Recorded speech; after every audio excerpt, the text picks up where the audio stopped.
এই ললিত ঝা কলকাতায় বেশ কিছুদিন ছিলেন। প্রাথমিকভাবে তিনি ছিলেন রবীন্দ্র সরণিতে, চিৎপুরের কাছে রবীন্দ্র সরণিতে কিছুদিন ছিলেন তিনি। তারপরে তিনি ছিলেন বাগুইআটির হেলাবরতলার কাছে পালপাড়াতে একটি বাড়িতে, সেখানে বেশ কিছুদিন ছিলেন। তার সঙ্গে তার বাবা, মা এবং ভাইও থাকতো।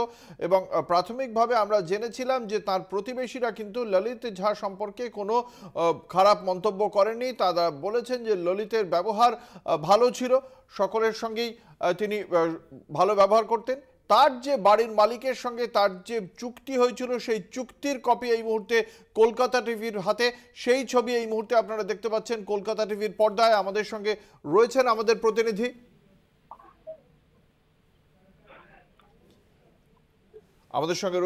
প্রতিনিধি, সুমন শিকদার। সুমন, কি বলা হয়েছে এই যে চুক্তি, তাতে চুক্তিতে ঠিক কি বলা হয়েছে ললিত ঝায়ের পক্ষ থেকে?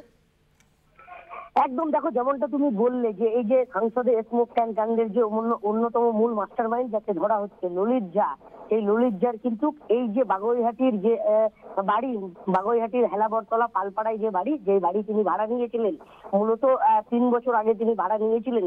সেই যখন বাড়ি ভাড়া নেন, সেই যে এগ্রিমেন্ট হয়েছিল, অর্থাৎ বাড়ির মালিকের সাথে যে চুক্তিপত্র হয়েছিল, সেই চুক্তিপত্র কিন্তু এই যে অন্যতম মাস্টারমাইন্ড ধরা হচ্ছে ললিত ঝা, তার নামেই তিনি এই চুক্তিপত্রটি করেন বাড়ির মালিকের সাথে। তারপরেই কিন্তু এই চুক্তিপত্রটি তার মায়ের নামে হয়ে যায়। মানে দীর্ঘ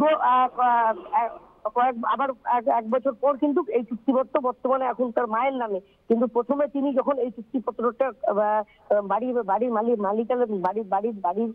সাথে যখন করেন বাড়ির মালিকানা, তখন কিন্তু এই যে অ্যাড্রেসটা তিনি দিয়েছিলেন, তার আধার কার্ডের যে অ্যাড্রেস ছিল, মানে 218 রবীন্দ্র সরণি বড় বাজার, সেই অ্যাড্রেসেই কিন্তু মূলত এই চুক্তিবদ্ধটি করা হয় এই বাড়ির মালিকানার সাথে। কতদিনের চুক্তি হয়েছিল? এই যে 11 মাসের যে চুক্তি থাকে, সম্ভবত সেই চুক্তি করা হয়েছিল বাড়ির মালিকের সাথে। কিন্তু তারপরে কিন্তু সেই চুক্তিপত্রটি তার মায়ের নামে হয়ে যায়। বর্তমানে এখন কিন্তু সেই চুক্তিপত্র তার মায়ের নামেই আছে। কিন্তু প্রথমে যখন এই বাগুইআটি হেলাবরতলায় পালপাড়ায় যে বাড়িটি যখন নেওয়া হয় ভাড়া হিসেবে, সেই সময় কিন্তু এই যে অন্যতম মাস্টারমাইন্ড ললিত ঝা, সেই ললিত ঝায়ের নামেই নেওয়া হয়েছিল, এমনটাই জানাচ্ছে বাড়ির মালিক। কি বলছেন এই ভাড়া দেওয়া থেকে শুরু করে বাড়িওয়ালার সঙ্গে কেমন সম্পর্ক ছিল ললিতের?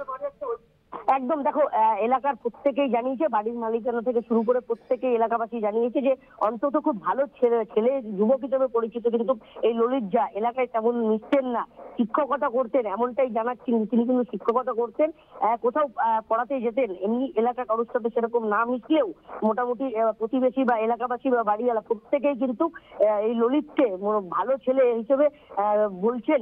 এই যে এমন কাণ্ড করতে পারে, এই পুরোতে হতবাক এলাকাবাসী। ধন্যবাদ। আমাদের সঙ্গে ছিলেন আমাদের প্রতিনিধি সুমন শিকদার।